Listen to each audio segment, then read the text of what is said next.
A soldier panicked when he saw a boy flash an SOS signal on the street. When he learned why, he...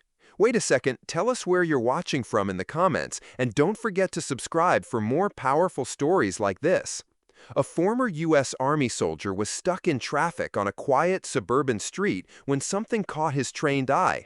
3 rapid flashes of light from a boy's wristwatch, followed by 2 short ones, and then 3 more. SOS, Morse code. Most would have missed it, but to him, it screamed distress. He scanned the sidewalk and locked eyes with the boy, who was wide-eyed, silent, and terrified. No words, just a plea.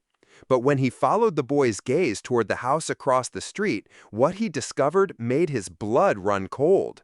What was that child trying to escape from? Watch till the end. Jamal Carter, a 32-year-old decorated Army veteran, had seen war zones. He'd served multiple tours overseas, trained in tactical reconnaissance, and survived ambushes. But now he was trying to adapt to civilian life. On that sunny afternoon, he was driving through the quiet neighborhood of Willow Ridge, heading to his volunteer shift at a local community center. Traffic was unusually slow. A dog had darted into the road, causing a short pileup. As Jamal sat in his truck, he glanced out the window, mentally going over his speech for the teens he'd be mentoring. That's when he saw the boy, maybe 10 years old, standing rigid on the sidewalk. Then came the flashes. Jamal blinked. 3, 2, 3. The boy wasn't playing. He wasn't waving. Something wasn't right. Something screamed danger. Jamal's instincts flared to life, the kind that don't fade after deployment.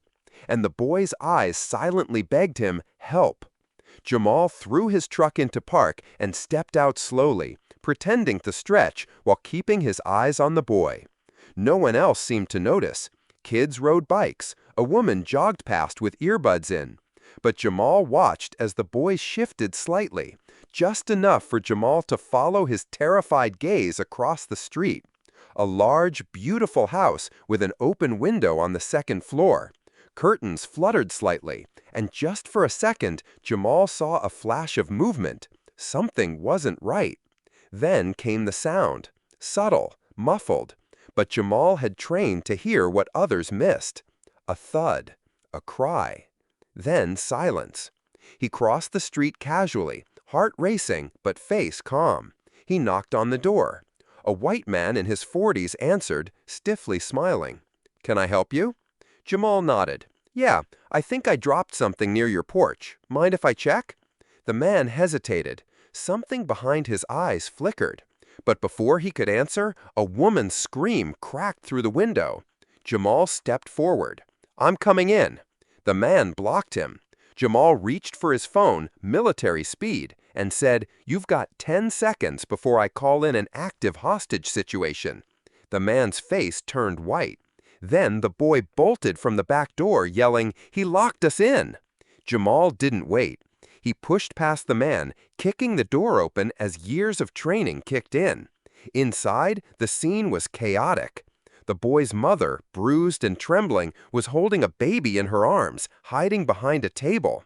The man yelled for her to be quiet, but Jamal stood firm. "I've called the police," he said, loud enough for neighbors to hear. "They're en route. You're done." The man's fists clenched, but he didn't move. The boy ran into Jamal's arms, crying, "Thank you, sir. I remembered the signal you taught us at school." And just like that, Jamal understood. The boy had once sat in Jamal's self-defense seminar. He remembered. He acted. And Jamal had answered. The sirens blared in the distance, and Jamal stood tall. Not just a soldier, but a protector. The police arrived within minutes. The man was arrested. The boy's mother, shaking, hugged Jamal, thanking him with tears streaming down her face. That day, Jamal realized something. Even without the uniform, he still had a mission. He still had a purpose.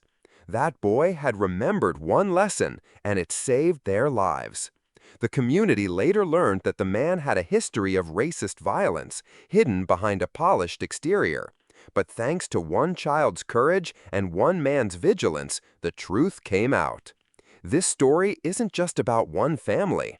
It's about how we see each other. How many children flash signals that we don't recognize? How many cries are silenced? Maybe it's time we paid closer attention. If you enjoyed this story and found it thought-provoking, don't forget to like, share, and subscribe for more powerful narratives. Please share your thoughts in the comments. Take care.